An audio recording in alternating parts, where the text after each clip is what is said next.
Welcome to Uriah Heep, the Magician's Podcast. I'll be covering every studio song the band has recorded and every bonus track that I can find. Each week we'll go over a new song from the beginning to where they are currently, and as they keep adding albums, I'll keep adding shows. Let the deep dive party begin. In the magic garden, some were singing, some were dancing. Hello and welcome to another episode of Uriah Heep, the Magician's Podcast. I am your host, Scott Haskin, and with me is my guest announcer, host, co-conspirator this season, Dave White. Dave, how are you? Hello, Scott. I'm fine. How are you? I don't know where that burst of energy just came from. It was great. I enjoyed it. It's going to set the tone for the entire podcast. If I can hit my pitch when I say the Magician's Podcast, I know it's going to be a good show. Awesome. That's awesome. My omen. So I hope not to screw it up from here. I still am kind of reeling from Sunrise and how much I enjoyed it for me disliking live albums. And I'm really curious to see how I'm going to feel about Sweet Lorraine, because this is another song I just love. A lot of different kind of energy in this one. Different kind of energy. Sunrise was like the ultimate, the quintessential. Let's start it with a blast. This is further in the album, different energy level. Mm-hmm. Absolutely. Is this? Do you know if the order that they put the songs on the album is the actual live order? I think. Well, they did more songs than we're hearing on the album, but I think generally yes. But I don't know for sure. I'm sure someone knows. Well, whoever was there must have had a hell of a concert, because we've got some really long songs on this. And if there's songs that they didn't even put on the album, that must have been quite a night.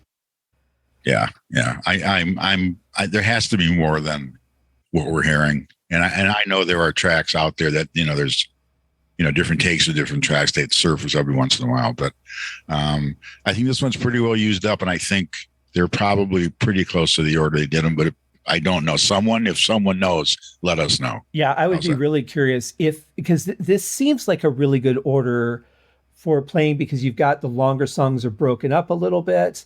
It seems like a fairly good order, a flow of songs. But I would be curious. So if anyone knows, please write uriahheappodcast@gmail.com, or just go over to Dave's house with a copy of the music. Sounds like a great idea. Yeah, if anyone shows up, I'll be shocked. I'll make sure I'm home. So Sweet Lorraine is from The Magician's Birthday. Is this one of your favorites? One of your kind of songs? It's halfway between and I really like it. It's more past the middle. It's not one of my super favorites, but I like the song a lot. A lot of energy. I think for me, it's my mood. If I'm in a really good mood, it's a song that I could just jam with for a while. And if I'm like, let me just throw on The Magician's Birthday and kind of brighten up my day, it's one that I'm like, all right, well, I guess I'll hear it. I particularly, on this particular song of this particular album, I really like the guitar part, although the Moog is the star. Mm-hmm. But I really like what Mick is doing. Yeah, and I remember commenting on that too when I did the episode for the album version, that I thought the Moog was just a little bit too loud and overpowering everything else. Yes, it's the featured instrument, but you still need to hear the full scope of the song. Right. And he's got a really nice, clean.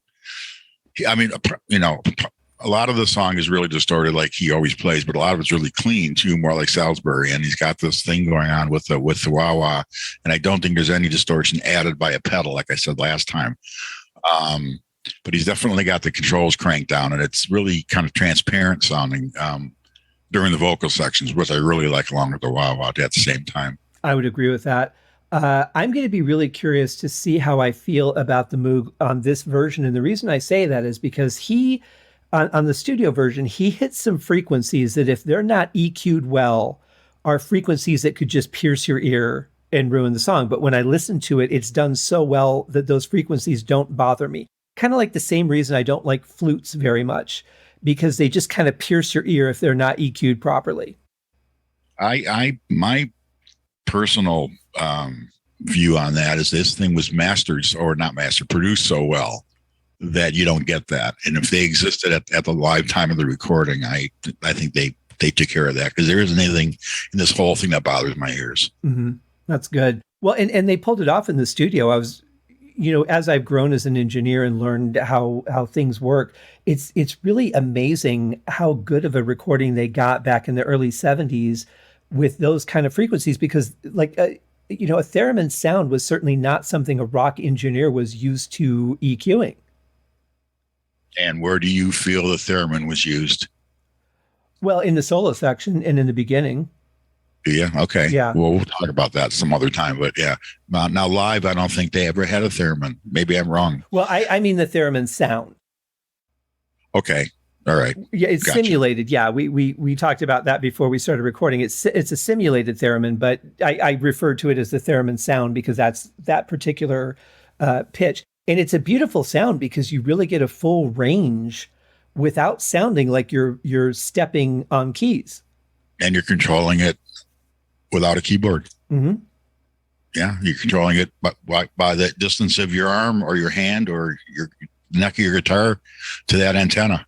Exactly. So that's got to be extremely difficult to pull off. I think they're more for having fun on stage rather than trying to be real precise with. From what I've never played out of one, but they're not that expensive, and I might just have to go out and pick one up someday. I have a theremin pedal that's simulated. It's like a guitar pedal, but it has a sensor that you can wave your hand over, so you don't get anywhere near the full spectrum. Okay, But sure. you can do a couple of cool things. But theremins are really great in horror movies. The ultimate instrument for a horror movie. Oh, sure. Absolutely. The Shining, for example, would not be the same without the theremin. Excellent soundtrack too. I haven't seen that in years and years. It's a good film. I had to rewatch it because they did, Stephen King wrote the follow-up, Dr. Sleep, and I saw that movie. I'm like, I really want to watch The Shining again. So I did, and yeah, it just brought back all those memories of my youth when we first had cable in a horribly cold and heavy snow winter in Michigan the year that came out. And so, the memories, just like when you listen to a song, the memories just come flooding back. It's really an amazing thing. Yeah, sure. Vincent Price and Alfred Hitchcock and the theremin. Mm. A nice warm bottle. Does it get any better than that unless you have maybe Bela Lugosi? There you go. Well, I say we dig into this song because the music is really powerful from start to finish on it. It's a great energy level. And I don't know, I'm pretty excited. How are you? Let's deep dive. Let's go. Magician's birthday album for you. This one's kind of a party song, the rock and roller for anybody that wants to rock and roll a boogie. It's called Sweet Lorraine.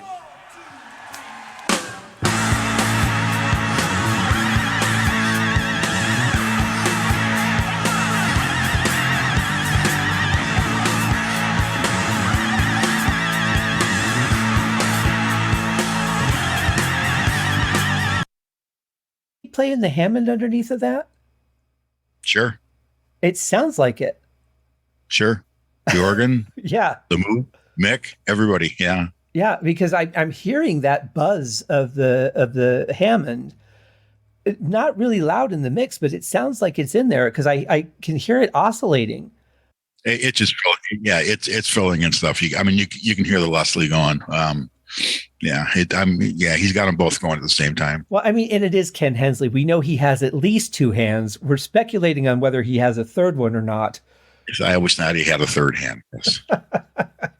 Well, you've hung out with him in person. I've only talked to him over the phone and email, but yeah, very, very impressive. I love the whole sound of this, though. It's really powerful.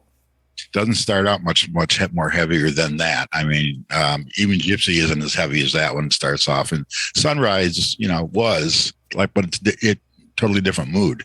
Well, you've got to walk up in Sunrise. It kind of just comes Right. out of nowhere and builds up. But this just, boom, here's your song. Yeah, and everything's pretty clear. It's not totally crystal clear, but it's pretty clear because they're playing extremely loud. I'm sure that thing was just mind-blowingly loud. Oh, I'm sure. And it is a little more up-tempo than the studio version. Right. I've noticed that. But yeah, I kind of feel, again, the same way that I felt about it in the studio. So it must be by design, but I just think that the Moog is just a little bit too loud. I think if they dialed that back just maybe a decibel or two and allowed Mick a little more room to come through, I think it would be a slightly better balance, but it's pretty good. I think it's great. All right. Let's see what happens as they get into the song. Would you like to take this magic potion with me on a trip to cosmic playground far beyond? She understands, she's very bold. It's in her hands to find a door. Wait, Gary Thain is in fine form, isn't he? Yes, yeah, he really, really does well on this song. It's a great song within a song for him. Mm-hmm. Yeah, he's such a talented player, and when I think of just how creative he was as a bass player, how is he not up there in the the annals of time with statues and stuff made out of him? I don't get it. It was Uriah Heep. They weren't. I mean, that they weren't as well received, over the years as the other three of the top four. So Gary was well known all over for his abilities to absolutely be a fantastic bass player. But I just think the whole thing just kind of settled in a little lower than everybody else, and that's, I think, the answer to the question. And what's weird is, like, I'm not a huge Black Sabbath fan, and I'm not a huge Led Zeppelin fan. I like the bands, but I've never really dug into them except for a couple of albums each. But when I listen to Heep, and especially, thinking about that time frame, the early 70s, their music is just so good. Every song just draws me in for one reason or another. And I just find them musically superior. So do I. And I think the more that people now hear them that heard them 30 years ago and get back into them are even more blown away than they were the first time, because they're older, more mature musically, and they've heard all kinds of stuff between the time that they listened to them originally and now. You begin to appreciate them even more. That's very true. And I have had a lot of people write into me since I started the podcast saying, I never really gave this album a chance. I'm so glad that I have a reason to re-listen to it now. And it's really amazing. And, there's so many factors on whether you're going to like a piece of music. The mood you're in, what's going on in your life at the time you hear it, so many things that are out of the control of the band. So, maybe there were times where, you heard something and it just wasn't the best time for you to hear it, and you would have liked it otherwise. I think this album struck me and stayed with me because of exactly what you're talking about, where I was in my life at that time when I first heard this, 500 listens ago. And I always feel the same way. I can see myself in Minnesota. It's every time this album starts up, I have an image of sitting in sitting in my dormitory room in southern Minnesota in the winter, fall, or winter, spring rather, and listening to this album. It's been with me since 1973. Interestingly, since we're on a Magician's Birthday song, my memory of that is it's a summer album. That's when I got into it. And I would ride my bike to my job at Dunkin' Donuts when I was 14. And this is one of the albums I would listen to. And as soon as Blind Eye played, I would just rewind it and listen to Blind Eye again, and then listen to it again. And then I would be at work and think I didn't hear anything else.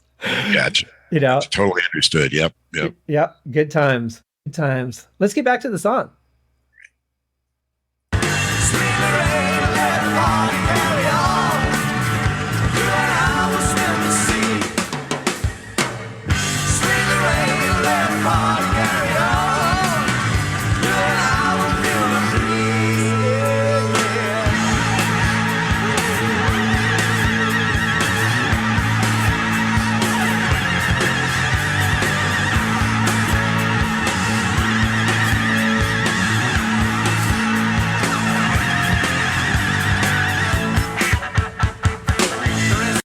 Oh, that was kind of cool.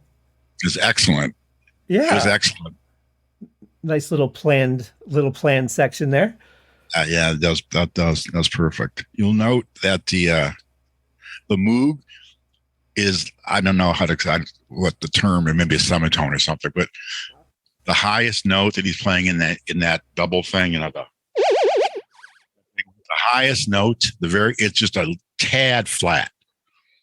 I don't know if the bottom one was, but there's 3 oscillators on a mini Moog, or then anyways, and they all have to be like spot on, right on, in order to be in tune with the organ, and I think, you know, in a live setting, when you're in a heavy duty rock and roll band that's really loud and you're all pumped up and you're playing, he got so close that is almost like spot on. That's tough to do. That's got to be almost impossible, but he did it. It was, Well, and they're going to from one song into another very quickly. There's not a lot of, okay, we're gonna dial down and give Ken a minute to get his tone dialed in. It's just, all right, you got 15 seconds. Let's go. right. Somebody's talking, doing a little bit of a banter with the audience, and he's twiddling knobs and making, you know, doing everything he has to do to get ready for the next song. A lot of controls on one of those things, for sure. You know, and I haven't really talked that much about Lee Kerslake yet this season. As a drummer, I feel like I talk about drummers maybe too much, so I try to balance that out a little bit. But he's playing great on this song. But I've always thought the fills in this song were a little bit weird because you've got a good high energy song, and then some of the fills kind of bring it down during that section where it's just the drums, and then it kicks back in again. I've always thought those were really interesting, almost contradictory choices. I've never thought of it that way, but I'm not a drummer, so I wouldn't tune in. Right. Exactly. Yeah, exactly. You know, I will tell it. Mick's guitar, right? This last passage has got that whole thing going where he's just playing out of a loud Marshall, but it's not screamingly distorted Marshall. It's just loud, and it sounds just like a 412 Marshall, and that's what he had, and you can really feel it. Oh, for sure. And it's such a great tone that he's getting. It's heavy, but it's warm at the same time. Right. Yeah. Which is really interesting because guys in this age were all about how heavy can I sound? How much more distortion can I push? And Mick's just dialing in a great tone without having to push it. Yeah. It's just, I think his volume controls were like probably half in those sections. And when the song starts up again and they start going, he simply cranks them back up and away he goes. And the great thing is you're not losing the dynamics doing it that way. If you over distort, you're missing a lot of what the guitar player is playing. You know, because he's keeping that syncopated beat going with the wah-wah pedal. So it's all like a, you know, chicka, chicka, chicka, chicka. Yeah. And that's just keeping everything together. I wonder if they can actually hear that on stage when he's doing it. I don't know. Everything was so loud, it might have all blended together for them. Yeah. And he's fairly quiet in those passages. So I wonder they probably heard a piece of it, or they were used to hearing it. Maybe that's all it needed. That could be too. Yeah. It's something I think that it might be more, you would notice it if it wasn't there more than you specifically hear it. Absolutely. Good point. Yeah. All right. Let's go back to the song. No time, no wealth, only I surround you. The marching of the sky is simply sincerity. She understands because she's been before. It's in her hand to find the door. Sweet Lorraine, let the party carry on. You and I will swim the sea. Sweet Lorraine, let the party carry on. You and I will feel the breeze. I just want to stop it right here because it's interesting in this last passage. I could actually hear Mick a lot better. I know. It seems like they cranked it up. Yeah, for sure. Yeah, he seems like he turned up. He's like, hey, I'm going to do some stuff you need to hear, so I'm going to put myself a little bit more in the mix now. And I'm really glad he did because you really get to feel and appreciate what he's doing more. You know, maybe one of the guys looked at him and went, more, you know, thumbs up, more, or maybe he just felt like he wasn't being heavy enough. Mm-hmm. But I definitely felt the same way. Or it could have been in the mix too. The mixing engineer could have done it. It's more distorted now than it was in the first in that first time. Yeah. And I love just the dynamics that he's putting into it. You really, you know, he's not just strumming the rhythm, he's actually making it a piece of its own. Yeah. Yeah, he's syncopating, but you know, with that part of the song, the pedal, the wah isn't so wah wah wah. It's now, and this one, it's more of a gradual up and down or forward and backward versus the keeping the beat with it like it was in the first one. So yeah, I think he just kind of cranked it up and slowed down a little bit, but in his head, but cranked it louder so it sounds better a little bit, not as frantic. Mm-hmm. Good choice. Well, you know, and I want to add, because I don't think I've really talked about this the entire length of the podcast, but there is a really precise art to playing a wah pedal because you have so much you touch it even slightly and it changes the sound. It's a very, very delicate thing. And if you listen back to all the stuff Mick has done, he is so precise on that pedal, just as he is on the strings. Mick is the king of wah. I would agree with that. He is. He's the king of wah. He uses it virtually all the time. Most of the time, it's not actively being used, but he's got it. It's called cocking it. And he's got it in where he wants it, so he can get above the mix of the bass and the keyboards and the drums. Because it has to be loud enough that they can hear him. And rather than just turn everything up, he uses it that way. He uses frequencies that he feels are easier to hear than just turning it louder. So he uses it that way all the time. When he does a solo, obviously it's going up, he's using it actively, to keep the beat and all that kind of thing, and to match the cadence of what he's playing. But generally, I've talked to him a few times about this. Generally, he's got it on, and he's just using it different. It's in a different position a little bit all the time than it was a second before that. Not real heavy duty, but enough to make it so that he's above the noise that he's hearing. Mm-hmm. And we're the beneficiary of that. Oh, absolutely. Now, how sensitive is the average wah pedal to the touch from your standpoint? Well, they're different. They're different. There's different kinds of wahs, and there's different. They're made differently. There's some that have frequency selectors where you can have a whole like mine have. I have like 4 of them, and 2 of mine have switches on the sides where you can dial in one of the settings, and it'll set the top and set the bottom, make the wah part sound differently, but it also limits how much of a wah you get and how much you don't get. So they're all different. He had the classic Crybaby. I don't know if he had a Vox Crybaby back then when they did this album, but they're all different, and they're fairly sensitive. They're pretty sensitive. If you move it just a half an inch, you'll be in the feel the change is being made. So if you crank it all the way forward, they're extremely tinny and shrill. And if you back them down, they're extremely non-treble and almost hard to hear. And in the middle is all the magic, but they're all different. You can get 2 of the same kind from the same place and they sound different. Right, exactly. And thinking in terms of 1973, I don't know how many different brands were available. I know the Vox was, but I don't know what else was out there at the time. I should know that right off the top of my head, and I am having a brain freeze on it. That's all right. It happens. If it comes to you, we can talk about it later. Well, I'm looking at 3 of them right now as I'm sitting in my studio. Hang on for a second. I have one that he sent me, that he gave me, which is a model CGB95 original Crybaby from Jim Dunlop. That's it, a Dunlop wah. Oh, okay. So this is, and now listen, that's Mick's wah wah. No offense, Dave, but he usually makes it sound better than that. Well, listen, it's great. That's it. So Dunlop, they had Dunlops, they had the Vox, obviously. And whatever he had in the last 50 years, he probably had 50 different wah pedals during his career. The one he uses now is a Dunlop. It's got a 5 control knob on the side where you can do 5 different types of wah. And he uses, I think, 1 or 2 of them. He was going to show me that, but we never got to that part. But yeah, they're very sensitive and they're very fun to play with. Well, I can tell you the Dunlop is still a very popular wah to this day, because when I worked at the music store, we could not keep those in stock. No matter how many we got, they'd be gone by the end of the week. They were, I don't know when you did that, but they were very popular in the 80s for, TV music. Remember all that stuff? Yeah. Like the Shaft Show and all that stuff. Mm-hmm. And all those theme songs. Everybody used them. Yeah.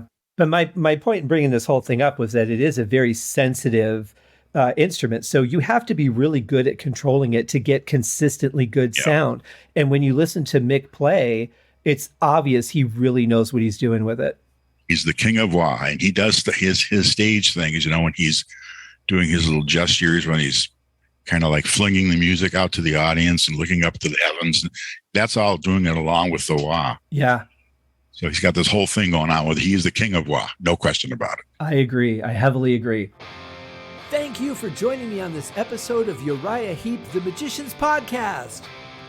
If you have enjoyed this show, please consider going over to Apple Podcasts or your favorite podcast outlet, leaving a rating or a review.